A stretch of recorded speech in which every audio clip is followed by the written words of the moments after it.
Father, forgive them. They know not what they do. It's the first last word. And yes, I know, not a word. It's a phrase, a saying, an utterance.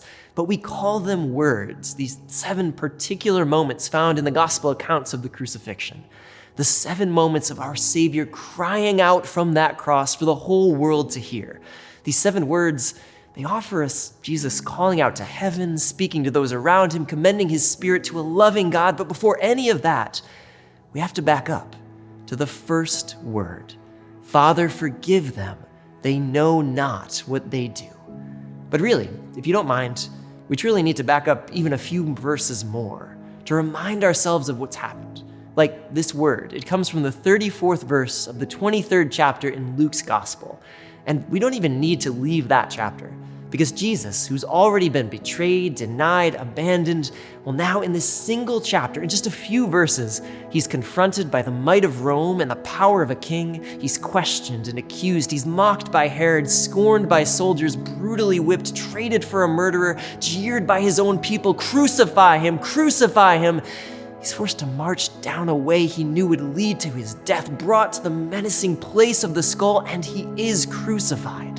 One nail after another, he is crucified and trapped upon the wood of that cross.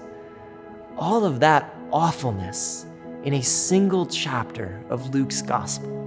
All of that devastation and grief and misery, all of that humiliation and nastiness and pain, and his response, Father, forgive them.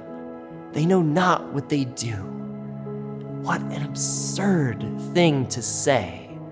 Forgive them? How could you? How could he? I mean, they're literally killing him. They're literally beating him and taunting him and stripping away his clothes and his life and his dignity. Forgive them? And yet, that is precisely what Jesus says. Precisely what Jesus does. Incredible.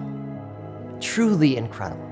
Because as we begin to dig into these 7 last words of Jesus, this is where he starts. Sure, we'll get to moments of conversation and relationship, moments of God's power.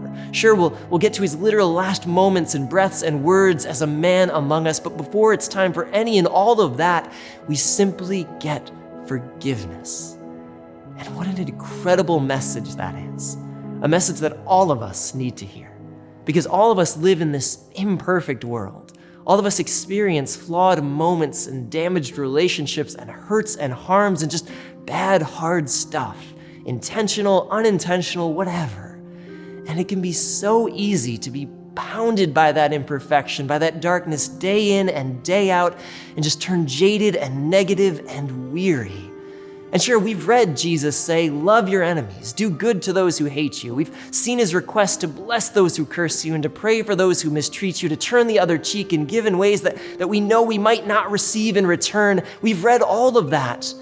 But now, in a truly amazing way, we see that lived to the extreme.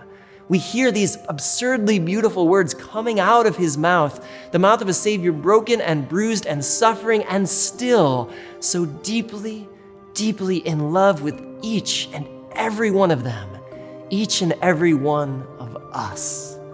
As we quiet our minds and hearts and hear the first of these 7 last words, hopefully we'll hear him and be stirred.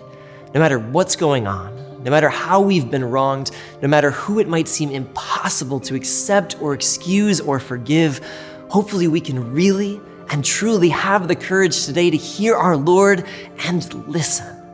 Father, forgive them. They know not what they do. They didn't during the life of Jesus, and too often they don't during my life either. But please, help me to be merciful. Help me to love, forgive them, and help me to do the same.